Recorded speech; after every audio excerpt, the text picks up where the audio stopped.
وَإِنَّ يُونُسَ لَمِنَ الْمُرْسَلِينَ، اور بے شک یونس علیہ السلام مرسلین میں سے ہیں، رسولوں میں سے ہیں۔ اِذْ أَبَقَ إِلَى الْفُلْكِ الْمَشْحُونِ، جب وہ بھاگ کر گئے ایک کشتی کی طرف، المشحون جو بھری ہوئی تھی، مسافروں سے اور ان کے سامان سے بھری ہوئی تھی، اور بھاگ کر اس کشتی میں سوار ہو گئے۔ جب قوم کے لیے عذاب کی وعید آئی تو یونس علیہ السلام قوم کو چھوڑ کر بھاگ گئے۔ ان کو بہت دعوت دی مگر انہوں نے قبول نہیں کی، تو قوم کو چھوڑ آئے، بھاگ آئے اور کشتی میں سوار ہو گئے۔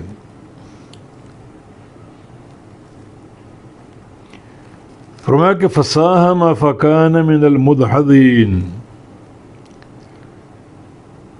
فساہم مساہمہ سے یا سہم سے، اس کا معنی قرآن دادی، قرآن دادی میں شامل ہوئے۔ فکان پس ہو گئے، من المدحضین پھسلنے والوں میں، ہارنے والوں میں۔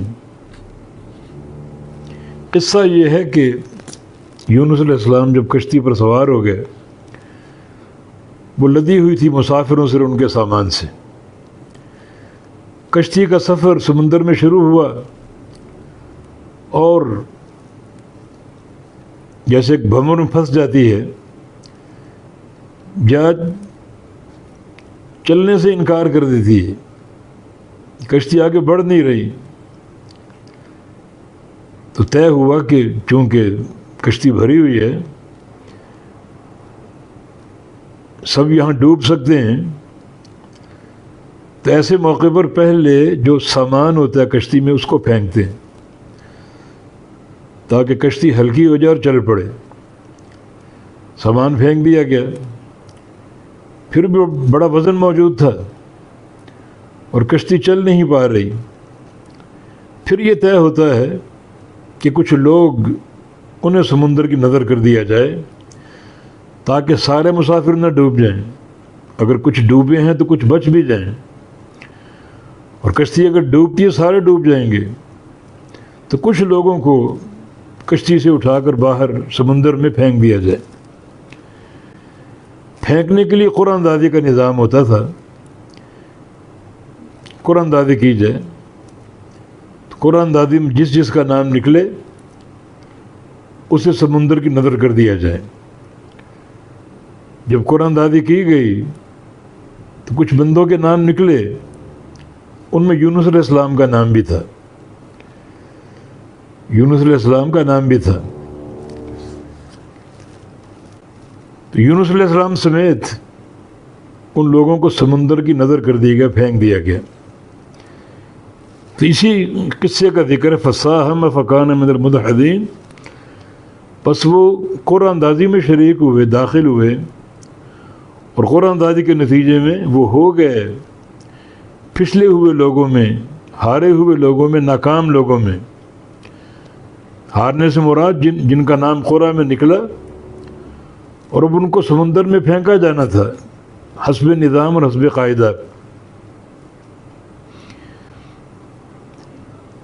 جب سمندر میں پھینکا جائے گا، دو ہی صورتیں ہیں، یا تو کوئی ان کی سبیل بن جائے بچ نکلنے کی، یا پھر وہ ڈوب جائیں، غرق ہو جائیں۔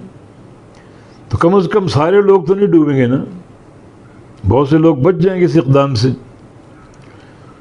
یونس علیہ السلام کو بھی پھینکا گیا، فَالْتَقَمَهُ الْحُوتُ، انہیں نگل لیا ایک بڑی مچھلی نے۔ حوت بڑی مچھلی کو بولتے ہیں، بڑی مچھلی نے نگل لیا انہیں، وَهُوَ مُلِيمٌ، اور وہ ملامت کیے جانے کے مستحق تھا، یعنی یونس علیہ السلام۔ کیوں؟ کیونکہ اپنی قوم کو چھوڑ کر آگے اللہ کے اذن کے بغیر، نبی کا ہر کام اللہ کے اذن سے ہوتا ہے، اور اپنی قوم کو چھوڑ کر آ گئے۔ سوال یہ کہ یہ تو عصمت انبیاء پر ایک حرف ہے، نبی تو معصوم ہوتے ہیں، پھر قوم کو چھوڑ کر آنا، اس کا کیا جواز تھا؟ ہاں، نبی معصوم ہوتے ہیں، معصوم ہونے کے دو معنی،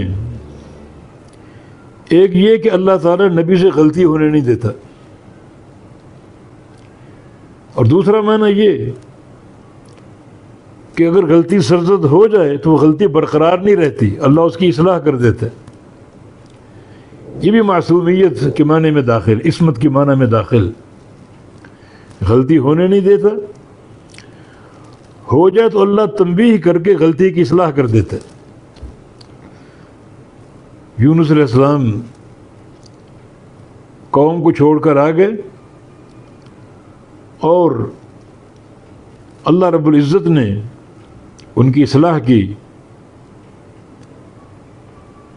کشتی میں سوار ہوئے، سمندر میں پھینکے گئے، حتیٰ کہ مچھلی نے نگل لیا اور سالم کے سالم مچھلی کے پیٹ میں داخل ہو گئے۔